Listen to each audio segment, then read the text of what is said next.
ಇವ್ರು ನಮ್ಮಪ್ಪ. ನನಗೆ ನಮ್ಮಪ್ಪ ಅಂದರೆ ನಂಗೆ ತುಂಬಾ ಇಷ್ಟ. ಬೈತೀನಿ, ಎಲ್ಲನೂ ಮಾಡ್ತೀನಿ. ಆದರೆ ನಂಗೆ ನಮ್ಮಪ್ಪ ಅಂದರೆ ತುಂಬ ಇಷ್ಟ. ನಮ್ಮ ಅಕ್ಕಂಗೂ ಅಷ್ಟೇ. ನಮ್ಮ ಅಮ್ಮನಿಗಿಂತ ಜಾಸ್ತಿ ನಮ್ಮ ಅಪ್ಪನಿಗೆ ಕಂಡ್ರೆ ಆಸೆ ಜಾಸ್ತಿ. ಹೆಣ್ಮಕ್ಳಿಗೆಲ್ಲನೂ ಅಷ್ಟೇ, ಅಪ್ಪನ ಕಂಡ್ರೆ ಆಸೆ ಜಾಸ್ತಿ. ನಮ್ಮ ಮನೇಲಿ 3 ಹಸುಗಳಿವೆ. ಅದರಲ್ಲಿ 2 ಹಸು ಮಾತ್ರ ಹಾಲು ಕೊಡುತ್ತೆ. 1 ಹಸು ಫಲ ಅಂತ 5 ತಿಂಗಳು. ಅಂದರೆ ಅದು 1 ಲೀಟ್ರು 2 ಲೀಟ್ರ್ ಹಾಲಷ್ಟೇ ಕೊಡುತ್ತೆ, ಜಾಸ್ತಿ ಏನು ಹಾಲು ಕೊಡೋದಿಲ್ಲ. ನಮ್ಮ ಹಸುಗಳನ್ನೆಲ್ಲ ಕರ್ಕೊಂಡೋಗಿ ಈಚೇನು ಕಟ್ಟಾಕೋದಿಲ್ಲ, ಮನೆ ಹತ್ರನೇ ಇರುತ್ತೆ. ಅವಕ್ಕೆ ಏನೇನು ಸೌಕರ್ಯ ಬೇಕೋ ಎಲ್ಲ ಮನೆ ಹತ್ರನೇ ಮಾಡ್ಕೊಂಡಿರ್ತೀವಿ. ಆ ಹುಲ್ಲು ಮನೆ ಹತ್ರನೇ ತಂದಾಕೊಂತೀವಿ, ಅದಕ್ಕೆ ಸ್ನಾನ ಮಾಡಿಸ್ತೀವಿ ಡೈಲಿ. ಫ್ಯಾನು, ನಾವು ಹೆಂಗೆ ಮನುಷ್ಯರು ಜೀವನನ ಸಾಗಿಸ್ತೀವೋ ಅದೇ ರೀತಿ ನೋಡ್ಕೊತಾರೆ ನಮ್ಮೂರಲ್ಲಿ ಹಸುಗಳನ್ನೆಲ್ಲ. ಯಾಕೆ ಅಂತ ಕೇಳ್ತೀರಾ? ಯಾಕೆಂದರೆ ಹಸುಗಳನ್ನೇ ನಂಬ್ಕೊಂಡು ಜೀವನ ಮಾಡ್ತಾ ಇರೋದು ಚೌಕಳ್ಳಿಲಿ. ಆಲ್ಮೋಸ್ಟ್ ಇಂಥವ್ರ ಮನೇಲಿ ಹಸು ಇಲ್ಲ ಅಂತ ಹೇಳಕ್ಕೆ ಸಾಧ್ಯನೇ ಇಲ್ಲ. ಪ್ರತಿಯೊಂದು ಮನೇಲೂ ಇರುತ್ತೆ. ಕೆಲವೊಬ್ಬರು ಸಾಕೊಂಡಿಲ್ಲ. ಆಲ್ಮೋಸ್ಟ್ ಚೌಕಳ್ಳಿಲಿ ಹಸುಗಳಿಂದನೇ ಜೀವನ ನಡೆಸ್ತಾ ಇದ್ದಾರೆ. ನಮ್ಮ ಮನೇಲಿ ಏನಂತ ಅಂದರೆ, ನನಗೂ ನಮ್ಮ ಅಕ್ಕಂಗೆ ಹಾಲು ಕರೆಯೋತ್ತವಿಂದ, ಸಗಣಿ ಎತ್ತೋತ್ತವಿಂದ ಪ್ರತಿಯೊಂದು ಕಲಿಸ್ಕೊಟ್ಟಿದ್ದಾರೆ. ಅದರಿಂದ ನಮಗೇನು ಕಷ್ಟ ಅನಿಸಲ್ಲ. ಕೆಲವರು ಹೇಳ್ಬೋದು, ಇವಳೇನಪ್ಪ ಬರೀ ಮೇಕಪ್ ಹಾಕೊಂಡು ತಿರುಗ್ತಾ ಇರ್ತಾಳೆ, ಇದನ್ನೆಲ್ಲ ಮಾಡ್ತಾಳ ಅಂತ. ನಾನು ಚಿಕ್ಕ ವಯಸ್ಸಿಂದ ಮಾಡಿರೋ ಅಭ್ಯಾಸನ ನಾನು ಇದುವರೆಗೂ ಮರ್ತಿಲ್ಲ. ಇನ್ನು ಇವರೆಲ್ಲರಿಗಿಂತ ಚೆನ್ನಾಗಿ ನಾನೇ ಹಾಲು ಕರಿತೀನಿ. ಹಂಗೂ ನಮ್ಮಪ್ಪ ಹೇಳ್ತಾಯಿದ್ರು, ಕಾವ್ಯ ಪರವಾಗಿಲ್ಲ, ಚೆನ್ನಾಗಿ ಹಾಲು ಕರೀತೀಯ ನೀನು ಅಂತ. ಇವಾಗಿಂದನೇ ಅಲ್ಲ, ಚಿಕ್ಕ ಹುಡುಗಿಯಿಂದನೂ 5 ಹಸ 6 ಹಸ ಕಟ್ಟಿದಾಗಿಂದನೂ ನಾನು ಹಾಲು ಕರೆಯೋದು ತುಂಬಾ ಚೆನ್ನಾಗಿ ಅಭ್ಯಾಸ. ಅದಕ್ಕೆ ನಮ್ಮಮ್ಮ ಹೇಳ್ತಾಯಿದ್ರು, ನಿಮ್ಮ ಹಸ್ಬೆಂಡ್ಗೆ ಹೇಳ್ಬಿಟ್ಟು 2 ಹಸ ಕಟ್ಕೊಂಬಿಡು ಅಂತ. ನಾನು ಕಟ್ಟು ಅಂದರೂ ನಮ್ಮ ಹಸ್ಬೆಂಡ್ ಕಟ್ಟಲ್ಲ. ಈ ದಾಸರಲ್ಲಿ ಹಸು ಕಟ್ಟಕ್ಕೆ ಏನಪ್ಪ ಪ್ರಾಬ್ಲಮ್ ಅಂದರೆ, ಹುಲ್ಲು ಇರೋದಿಲ್ಲ. ನಮ್ಮ ಕಡೆ ಹಸಿರು ಹುಲ್ಲು ಸಿಗುತ್ತೆ, ಇಲ್ಲಿ ಒಣ ಹುಲ್ಲು ಹಾಕ್ತಾರೆ ಪಾಪ ಹಸುಗಳಿಗೆಲ್ಲ. ಇನ್ನೊಂದು ಮಾವಿನ ತೋಪು ಅಲ್ಲಿ ಇಲ್ಲಿ ಹೊಡ್ಕೊಂಡು ಹೋಗ್ಬೇಕಾಗುತ್ತೆ. ಏನೋ ಹುಲ್ಲಿದ್ರೆ ಹಸನ್ ಸಾಕೋದೇನು ಕಷ್ಟ ಏನಿಲ್ಲ, ನನಗಂತೂ ಕಷ್ಟ ಇಲ್ಲ. ಇನ್ನೊಂದೇನೆಂದರೆ, ಆನೆ ಯಾವಾಗ ಬರುತ್ತೆ ಅಂತ ಹೇಳೋಕ್ಕಾಗಲ್ಲ, ನಮ್ಮ ಟೈಮ್ ಹೇಗಿರುತ್ತೆ ಅಂತ ಹೇಳೋಕ್ಕಾಗಲ್ಲ. ಮನೆ ಹತ್ರನೇ ಇದ್ದರೆ ಸಗಣಿ ಎತ್ತಾಕೋದು, ಹುಲ್ಲು ಹಾಕೋದು ಎಲ್ಲನೂ ಮಾಡ್ಕೊಬೋದು. ಹೊರಗಡೆ ಕರ್ಕೊಂಡೋಗಿ ಮೇಯಿಸ್ಕೊಂಬರೋದು ಸ್ವಲ್ಪ ಕಷ್ಟನೇ. ಅದಕ್ಕೋಸ್ಕರ ನಾವಿಲ್ಲಿ ಹಸು ಕಟ್ಟಿಲ್ಲ. ಆದರೆ ನಮ್ಮ ಅಪ್ಪ ಮನೆಗೆ ಹೋದಾಗ ಕಂಪಲ್ಸರಿ ನಾನು ನಮ್ಮದಿವಿ ಹಾಲು ಕರೆಯೋತ್ತವಿಂದ ನಮ್ಮಮ್ಮ ಸಗಣಿ ಎತ್ತಿಸಲ್ಲ ಅನ್ನೋದೊಂದು ಬಿಟ್ಟರೆ, ಮನೇಲಿ ಪ್ರತಿಯೊಂದು ಕೆಲಸನೂ ಸಹ ನಾವಿಬ್ಬರು ಮಾಡ್ಕೊತೀವಿ. ಅವರಿಬ್ರಿಗೂ ಕಷ್ಟ ಕೊಡೋಕೆ ಹೋಗಲ್ಲ ನಮ್ಮ ಅಪ್ಪ ಅಮ್ಮಂಗೆ ನಾವು.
ನಾನೇನಪ್ಪ ಅಂದರೆ ಒಂದ್ಸರಿ ಹಾಲು ಕರೆದ್ಮೇಲೆ ತಿರ್ಗಾ ನೀರು ಹೆಚ್ಚಿ ತಿರ್ಗಾ ನೀಟಾಗಿ ತೊಳ್ದು ತಿರ್ಗಾ ಸ್ವಲ್ಪನೂ ಹಾಲಿಲ್ದಂಗೆ ಕರೀತಾರೆ. ಯಾಕೆ ಅಂದರೆ ಬಾವಾಗಬಾರ್ದು ಅಂತ. ಇನ್ನೊಂದೇನೆಂದರೆ ಈಗ ಬಿಸಿಲು ಕಾಲ ಅಲ್ವಾ, ಆಲ್ಮೋಸ್ಟು ಬಾವಾಗೋದು ಜಾಸ್ತಿ. ಅದಕ್ಕೆ ಒಂದು ತೊಟ್ಟು ಇಲ್ದಂಗೆ ಹಾಲು ಕರ್ಕೊತಾರೆ. ಸರಿ ನೀನು ಎದ್ದೋಗು, ಆಮೇಲೆ ನಾನು ಇನ್ನೊಂದ್ಸರಿ ಕರೆದ್ಬಿಟ್ಟು ಬರ್ತೀನಿ ಅಂತ ನಮ್ಮಮ್ಮ ಅಂದರು ಅಂದ್ಬಿಟ್ಟು ನಾನು ಎದ್ದೋದೆ.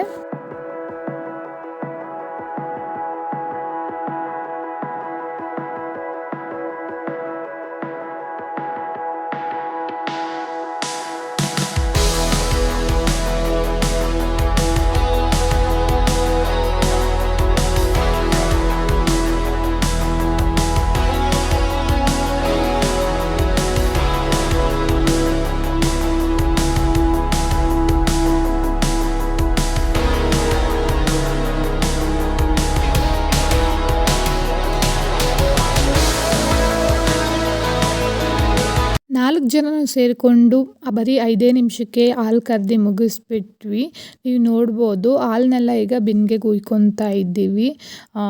ಹುಯ್ಯಕ್ಕೆ ಬರ್ದಿರ ಸೇರ್ಕೊಂಡು ನಾನು ನಮ್ಮ ದಿವ್ಯ ಇಬ್ಬರು ಚೆಲ್ಲಿದ್ವಿ. ನಮ್ಮಮ್ಮ ಒಂದಿನನೂ ಇದುವರೆಗೂ ಒಂದಿನನೂ ಚೆಲ್ಲಿಲ್ವಂತೆ. ಪಾಪ ನಮ್ಮಮ್ಮ ಅಲ್ಲೇ ಹೇಳ್ತಾ ಇದ್ದು ನಿಮ್ಗೆ ಆ ಥರ ಜಾಸ್ತಿ ಅಂತ. ನಮ್ಮ ಮಧುಷಗೆ ಫುಲ್ ಖುಷಿ. ಊರಿಗೆ ಬಂದಿರೋದು ಒಂದು ಖುಷಿ ಆದರೆ ವಿಡಿಯೋ ಮಾಡೋಕ್ಕೆ ಬೇರೆ ಮೊಬೈಲ್ ಬೇರೆ ಕೊಟ್ಬಿಟ್ಟಿದ್ದೆ ಕೈಗೆ. ಅದಕ್ಕೆ ಏನು ಫುಲ್ ಖುಷೀಲಿ ಹಾಲೆಲ್ಲ ಚೆಲ್ಕೊಂಡು ಇಬ್ಬರೂ ಇದು ಮಾಡ್ತಾಯಿದ್ರು. ನಮ್ಮಮ್ಮ ಬೈತಾಯಿದ್ರು, ಇಬ್ಬರೂ ತಲೆ ಕೆಡಿಸ್ಕೊಂಡಿಲ್ಲ. ಇಬ್ಬರು ಏನೋ ಕೆಲಸ ಮಾಡ್ತಾಯಿದ್ರು. ಸರಿ ಅಂದ್ಬಿಟ್ಟು ನಾನು ಹೋಗ್ತೀನಿ ಅಂದ್ಬಿಟ್ಟು ಹೋದೆ ಮನೆಗೆ. ಇನ್ನೂ ಸ್ವಲ್ಪ ಡೀಟೇಲಾಗಿ ತೋರಿಸ್ಬೋದಾಗಿತ್ತು, ಬಟ್ ಏನಂದರೆ ಅಲ್ಲಿ ಬಿಸಿಲು ಎಲ್ಲೂ ಹೋಗೋಕ್ಕೂ ಇಷ್ಟ ಇರಲಿಲ್ಲ. ವಿಡಿಯೋ ಮಾಡೋಕ್ಕೇನು ಅಷ್ಟೊಂದು ಇಂಟ್ರೆಸ್ಟ್ ಇಲ್ಲ. ಮಧುಷ ವಿಡಿಯೋ ಮಾಡೋದಕ್ಕೆ ಇಷ್ಟನೇ ವಿಡಿಯೋ ಮಾಡಿಕೊಂಡೆ.